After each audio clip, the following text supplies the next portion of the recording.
I see nothing wrong with giving students time back, whether that be throughout the lesson or at the end of the lesson. Students have been working hard, especially during a block. You've given me a good 20 minutes. I'm going to give you 5 minutes that you can look at your phone, you can relax, whatever. Then after 5 minutes, we're going to get back to work. Okay. Or I see no problem if you give that time to them on the back end of the class. There's absolutely nothing wrong with that. But today, what I want to submit to you is a strategy, especially with if you struggle with maintaining that order at the end of the classroom when the lesson is over. Remember, teachers are leaders. You're the architect of your environment. And as such, there should be order throughout that lesson. Students should know what the expectations are and what they should be doing.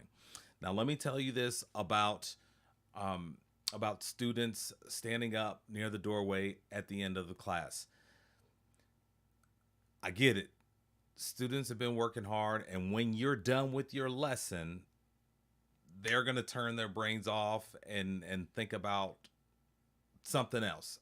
I understand that that's what happens, and I understand that is very, very challenging. There's a lot of work that you as a teacher have to put in order to keep them from the doorway. But let me tell you this as a principal, um, at the very least, don't you know tell them, don't have them by the doorway. Okay, you and it's worth putting in that work. Here's the reason why you don't want to have your students standing in the doorway. Number one, it's not a good look. It's not a good look for you. It's not a good look. It looks chaotic. And as always, there's only one leader in that classroom, and that leader is you. So if they want to stand, I would suggest that you have them stand by their desk. Nothing wrong with that. And then also, yeah, it's a safety hazard. It's a safety hazard. Them all close to the door, in the doorway like that. It's not safe. Okay, so you want to leave that space open so people can come and go. So now I want to submit to you a strategy that you can implement, you can experiment with. Does This is not going to take long. This is called the back pocket questions. So this is designed for you're finished with your lesson, you've got a little bit of time left. Perhaps you're okay with them the last 3 minutes of class with that kind of free loose time, but maybe you're at 5 minutes left and you got nothing else to do. Well, you can bring this out just to do a quick fun check for understanding. Here we go. Vamos a responder a las preguntas para terminar la clase. Backpocket questions are an activity for the end of class when you've finished your lesson and the bell's about to ring, but you still have a little bit of time. These are questions that you could just pull out of your back pocket and still utilize that time with your students in a meaningful way. I choose to do it by projecting the sentence onto the smartboard.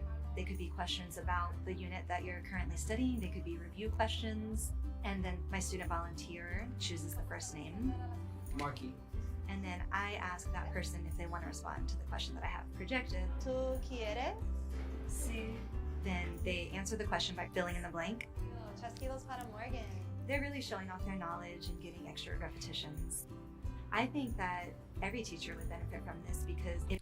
And then this is also a wonderful way. It's low risk in order to kind of test them to make sure that they got it, because it's hard to catch, but you're going to have students who leave the class with questions that they never ask. So this is kind of a way to maybe reduce some of the test anxiety, reduce some of the fear of getting the answer wrong, because this is nice and loose. We're just having fun. We're ending the class. It's going to go by pretty quickly. It prevents the students from standing up and starting to spill out into the hallway. It maintains the students' focus throughout the entire class period. It encourages them to be seated and still learning. Seated and still learning.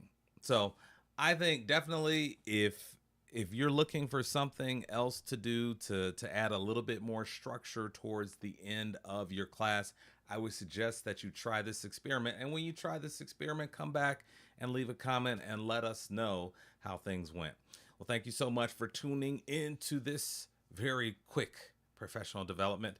And until we meet again, please don't forget that teachers are leaders.